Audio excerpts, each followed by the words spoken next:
Fixing the error that says the PS is too hot, the console will shut down. It's quite easy and I'll show you how to do it. If you find this video helpful, please don't forget to like and subscribe. First of all, we are going to ensure that our controller is connected. We see the blue light, we know that's connected. The first thing you want to do is go to settings. On the settings, you want to go to saved data and game app settings. It's down below. Scroll down to game, and then from here you're going to game presets. In game presets, you want to ensure that you have performance mode instead of resolution mode.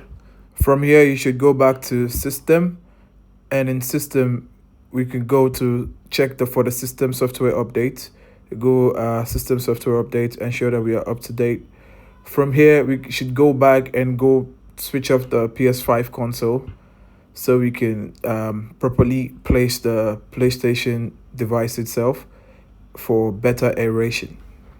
The next thing to do is to ensure that your console is clean. So you can either clean the vents and fans, or you can deep clean it and ensure to keep it flat, because the fan gets proper aeration through that way.